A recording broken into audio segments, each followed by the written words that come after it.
Dans cette vidéo, nous allons voir comment dessiner Kirua Zoldyck, et c'est maintenant. Salut à tous, c'est Francky, bienvenue dans cette nouvelle vidéo. Si vous cherchez des tutos dessin, des conseils et tout ce qui est relié à l'univers du dessin, pop culture, jeux vidéo, manga et autres, alors pensez à vous abonner en activant la cloche afin de ne pas rater les prochains tutos. Allez, tout de suite on commence donc avec Kirua ou Killua de Hunter x Hunter. Allez, comme d'habitude, j'utilise la grille de proportion, des carrés de 2 cm par 2 cm. Et comme vous l'avez vu dernièrement, j'aime bien encore diviser ces carrés par 4. Donc ça nous fait des petits carrés de 1 cm par 1 cm. Je les divise pour avoir plus de précision, donc c'est généralement dans les parties au niveau des yeux. Au niveau du visage en général. Voilà, donc là on commence, c'est parti pour l'œil de Killua. Donc vous utilisez les repères. Je répète, des carrés de 2 cm par 2 cm. Si vous voyez qu'ils sont un peu plus petits, ce sont des carrés de 1 par 1. Voilà. Donc on attaque comme d'hab avec l'œil, le cil supérieur et le cil inférieur.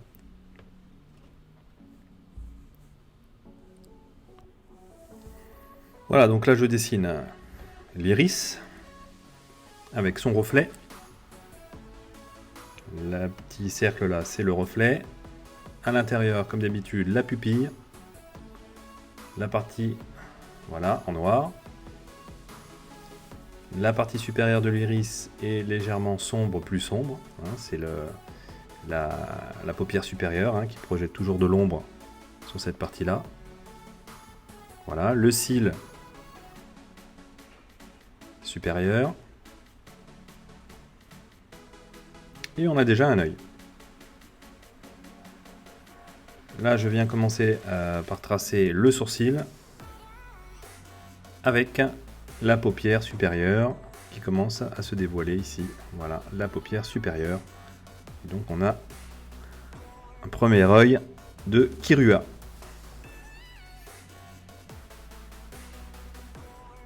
Allez, on attaque le deuxième œil. Donc là, pareil, je divise encore mes carreaux par des petits carreaux d'1 cm. Je préfère, c'est plus précis. Voilà. N'hésitez pas à tourner votre feuille. Si vous êtes plus à l'aise, ça vous permet d'avoir des mouvements plus souples.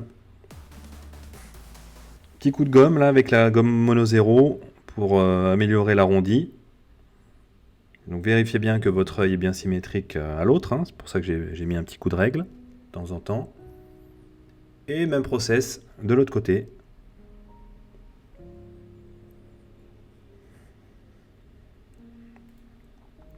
Les cils, vous voyez bien. Les cils du bas, les cils du haut.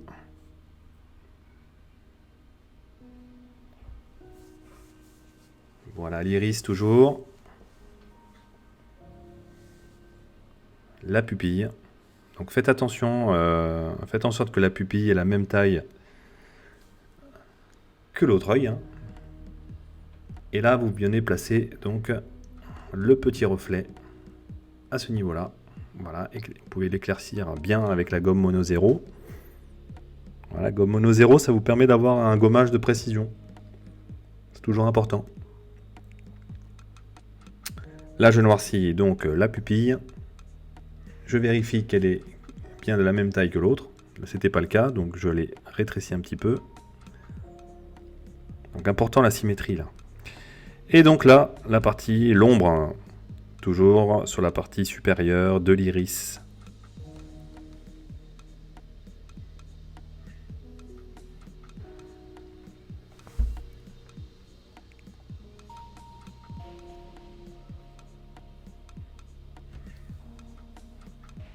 Ok, donc là, vous avez les yeux qui commencent à se profiler, à se dévoiler. La paupière supérieure, même process, très simple. Petite rotation de page.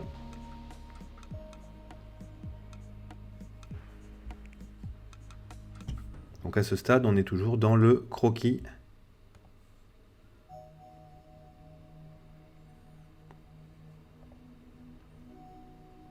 Voilà le coin interne de l'œil.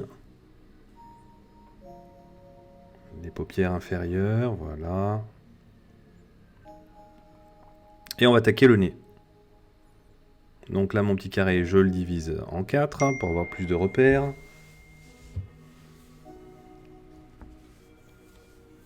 Et je viens tracer donc le nez avec, vous voyez, le petit ombre là, très important. Et je viens placer ma bouche à ce niveau-là. Et là, j'ai la petite bouche de Kirua.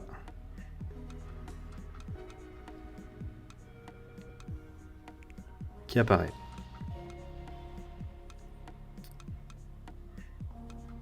Alors, elle ne me satisfaisait pas, je l'ai légèrement descendu. Voilà. Ensuite, ça c'est très important, la lèvre inférieure. Elle va être représentée par ce petit arrondi là que j'ai fait à l'instant. Juste en dessous, environ 1,5 carré, vous allez avoir la pointe du menton. Donc c'est important qu'elle soit à cet endroit-là, pas plus bas, pas plus haut. La pointe, l'angle de la mâchoire à ce niveau-ci, légèrement en dessous de la bouche, généralement. Presque au même niveau, légèrement en dessous. L'angle de la mâchoire, voilà, légèrement en dessous de la bouche. Et vous venez tracer une droite légèrement arrondie. Voilà, un angle pas trop carré quand même au niveau des mâchoires. Laissez un léger arrondi. Et là, vous avez le visage qui commence à prendre forme. Utilisez donc les repères là pour tracer le lobe de l'oreille.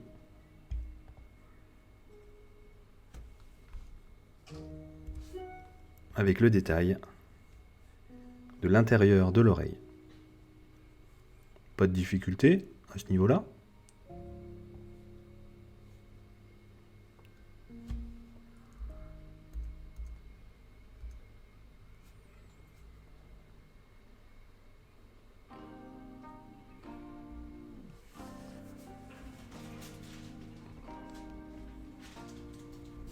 Et voilà, donc là, on attaque maintenant. Petite partie technique, hein, les mèches. Donc, si elles ne sont pas exactement au millimètre, au même endroit que sur la vidéo, c'est pas bien grave, hein, les mèches, ça reste en mouvement. L'essentiel, c'est qu'elles aient à peu près la même largeur, la même longueur. Si elles ne sont pas au même endroit, c'est pas grave. Les cheveux, c'est toujours en mouvement. Ok, donc là, on commence à reconnaître le personnage.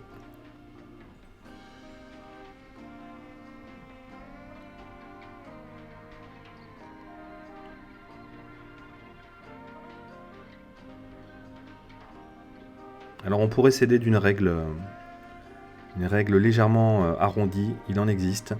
Je vais peut-être en acheter une. Ça aide à tracer donc les mèches de cheveux. Et avoir des courbes bien tracées sans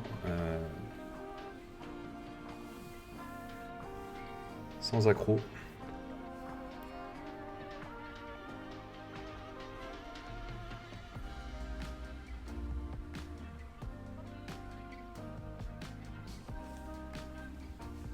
Donc vous prenez votre temps, regardez bien les repères, ce sont la pointe, hein, les pointes des pics. Une fois que les pointes vous les avez fixées, vous tracez des courbes comme ça. Et vous faites donc la chevelure du personnage à votre rythme.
Voilà, donc une fois que vous avez donc tracé votre personnage, donc maintenant vous allez gommer votre quadrillage. Donc là, personnellement, j'utilise une gomme électrique.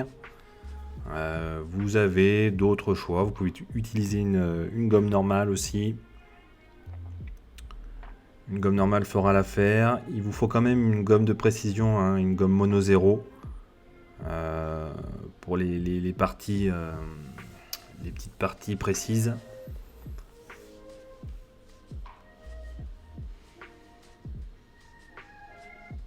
Mais avec une gomme classique, il y a toujours moyen de s'en sortir.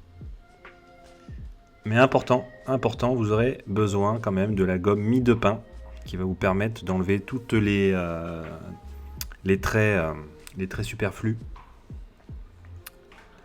les traits un peu trop foncés. Donc la gomme mie de pin, là vous la voyez à l'œuvre.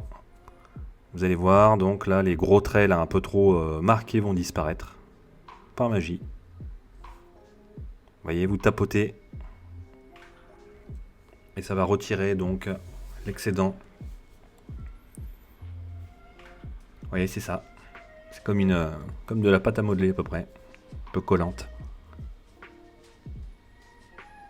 Et une fois que vous avez donc nettoyé votre dessin, enlevez votre grille. Là, vous utilisez le crayon 6B, pour ma part. Un crayon un peu plus gras, un peu plus foncé. Et vous venez donc, n'appuyez pas trop, hein, vous venez surligner vos traits. N'appuyez pas trop, hormis sur les parties très foncées, hein, comme la pupille, cette ombre-là. Voilà, le contour de l'iris est légèrement foncé. Vous voyez, il y a un petit dégradé, je fais des dégradés de crayon. Donc pour faire un dégradé de crayon, il suffit de gérer la pression, hein, sur le crayon. Plus vous appuyez, plus c'est foncé. Ensuite, le contour des mèches, je ne veux pas les faire trop foncés. Donc là, j'utilise un critérium. Et puis je souhaite que les traits soient précis au niveau des mèches. Donc pour ça, j'utilise un critérium. Ça m'évite de trop tailler mon crayon. Voilà, puisque ce crayon là, le 6B, il faut le tailler régulièrement pour qu'il soit bien aiguisé.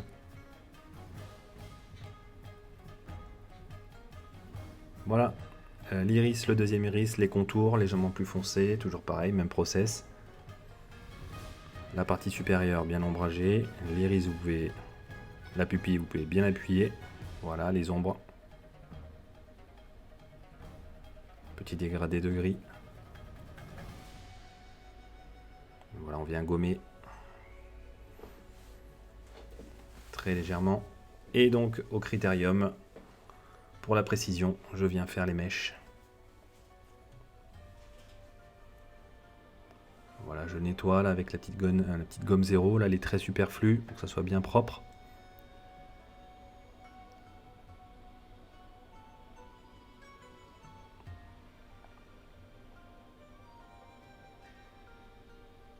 Et je répète donc l'opération jusqu'à faire donc l'intégralité de la chevelure.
Voilà, donc là on a repassé donc tous les traits avec notre crayon 6B et notre critérium.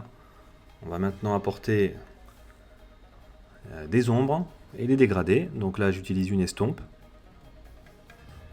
Donc sous le menton, au niveau du cou, c'est toujours un peu plus sombre. J'utilise aussi, comme vous le savez, des pinceaux à maquillage pour bien faire des dégradés. Vous voyez, ça marche très bien. Ça fait un aspect sympa. Donc c'est des crayons à maquillage tout simplement. Et ça va vous permettre donc d'estomper aussi de façon très douce et de faire des beaux dégradés.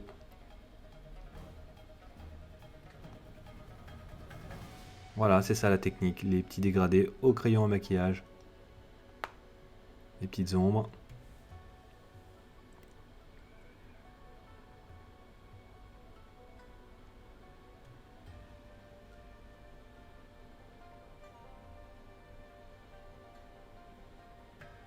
Voilà, des pinceaux un peu plus épais et d'autres un peu plus précis pour les petites mèches.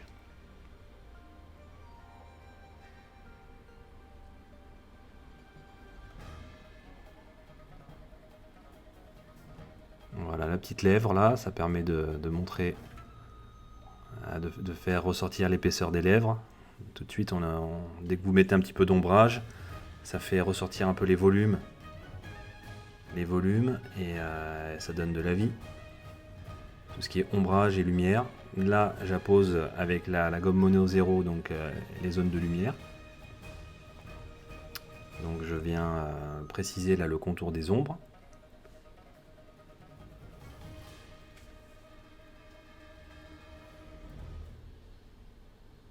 Voilà, les ombres projetées par les petits pics de cheveux et les zones de lumière avec la gomme Mono 0.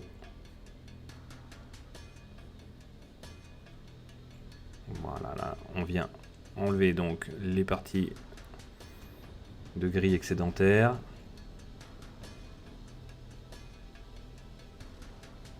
Voilà les zones de lumière sur les oreilles avec la gomme. Vous voyez les petits highlights, les petits reflets de lumière sur les mèches, ombre et lumière, et tout de suite ça ressort.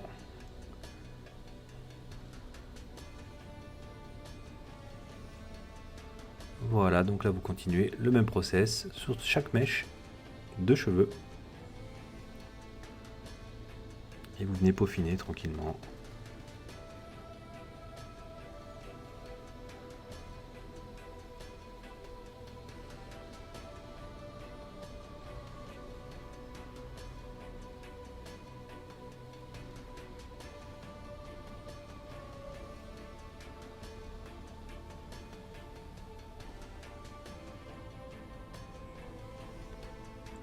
Voilà, donc là je viens éclaircir les zones du visage qui sont en contact avec la lumière directe, donc forcément ils sont plus blancs,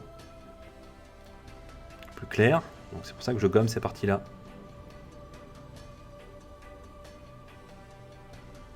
Pour donner du contraste.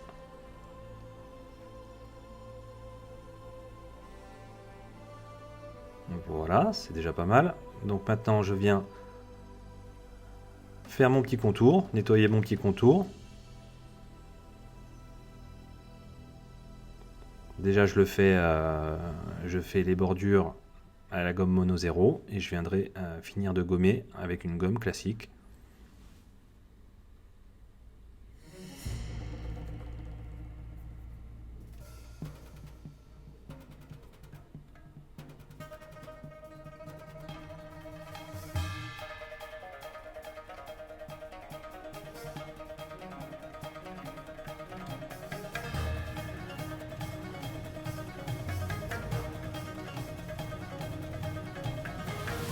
Et donc voilà, c'est plutôt pas mal. Là maintenant je viens foncer légèrement le contour de la mâchoire pour faire ressortir donc le visage. Et donc voilà, comme d'habitude, qui sera le prochain, c'est vous qui décidez. Vous me dites tout ça dans les commentaires. Alors si ça vous a plu, n'hésitez pas à liker, à vous abonner, à partager. Sur ce, je vous dis merci et à la prochaine.